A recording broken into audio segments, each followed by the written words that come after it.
And we were talking yesterday, I was with somebody in Jeddah, or the day before, and they did a program. He's a producer, he does a religious program. And they did a program on happiness. You know, he was talking about what makes people happy. And he asked me about that concept, sa'ada. And I told him, you know, that in the Islamic tradition, happiness is not a state. It's not something you can be in. Like, you can't be happy. You can feel happy, but you can't be happy at any point in your life. That happiness is the sum total of your life. It's the result of your life. Whether you lived a happy life or whether you lived a miserable life. And that's based on what you did in your life.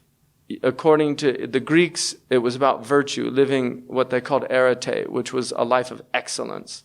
The word they use for it means the same as ihsan.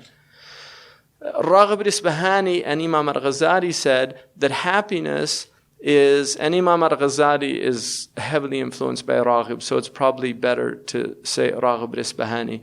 Raghib al-Isfahani, who was a great ethicist, he was a mufassir, I mean, he was many things. He was one of these great ulama of Islam. But he said that the whole purpose of life is happiness. There's no other purpose. The purpose of life is sa'ada. And sa'ada, happiness, unlike anything else in life, is an end, not a means. Everything else is a means. If you ask people what they want, you know, average people that haven't thought about things deeply, if you just say, what do you want out of life? Well, I want to have a family. I want to be successful. I want to get a degree. I want to make lots of money. Whatever. I mean, they give you lots of different reasons. But if you ask people, and then you begin to probe that. Why do you want money? Well, it enables me to be free. You know, I can do things that you can't do without money. Why do you want to be able to do things? And if you keep probing, the end result is always happiness. Because they want to be happy. They want to be in a state of contentment. So that is the essence of what humans are out for. But most people don't know it. And then they don't understand the difference between real and apparent goods. You know, like people think that fame is a good in itself. So there's all these people that want to be famous.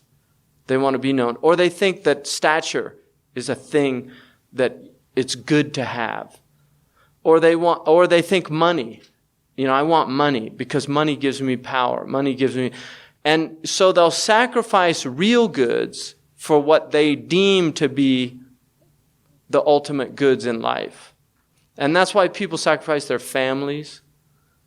You know, families break up over inheritance. Because money to them is more important than the family. But the real good is the family. Because you can have all the money you want, but if you don't have family, you're deprived of one of the most essential goods in life, which is that support system that Allah subhanahu wa ta'ala gave humans. I mean, family is at the root of what life is about. And many, many other examples of that. So this is one of the real problems with humans, is that they don't know what they want. And what they think they want, if you probe them, they want it for the same reason that other people want other things.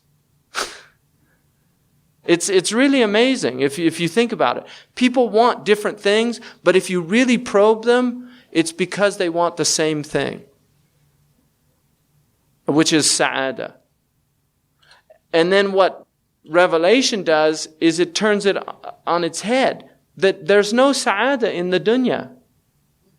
You can't get it. Because no matter what you have, you can lose it. And that's that state of just knowing that if you're in good health right now, you can drop dead. You know, we were just on a 10-hour flight. You can get a DVT, right? You know, you get venous stasis. You're sitting in this ridiculous tube, you know, with this noise level that's unbelievable. Shh, I mean, I'm still hearing it, it's just, I'm like on a permanent 30,000 feet above state because I've been flying so much lately. So you just hear that kind of shh in the background. But you have that deep vein thrombosis. People died, like Olympic athlete died on an airplane, just in perfect condition of health. But he got this problem. If you don't drink enough, you don't walk during the flight. But even if you do that, you can still get the problem. You take the precautions. But Imam Ali, radiallahu anhu, in a tradition said, and this is called marfu', even though it has hukm al-rafa'. In the hadith science, whenever there's an end of time statement, even if the Sahaba doesn't mention the Prophet, you have to assume it's from the Prophet because they don't have revelation and they would only say something they heard the Prophet say. So sometimes Sahaba will just make a statement and it's actually from the Prophet. Imam Ali said one of the signs of the end of time is hemorrhoids become widespread and sudden death.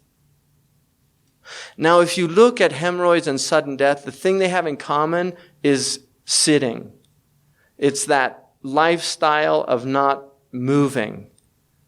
Which is how heart disease, that's how heart disease, people get heart disease from sedentary lifestyle. So really what he was saying was one of the signs of the end of time is sedentary lifestyle. But he was looking at the effects of sedentary lifestyle because that's more important. Had he said one of the signs of the end of time is people are going to sit around all the time and they won't move anymore.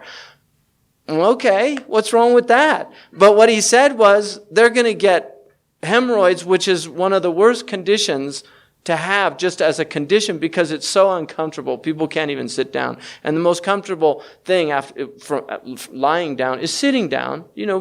It's when people stand, they say, let's go sit down. Why? Because it's more comfortable, right? They want to be comfortable. But if you have hemorrhoids, you'd rather be standing. So that's a sign of the end of time. And then sudden death, like DVTs, heart attacks, all these type things.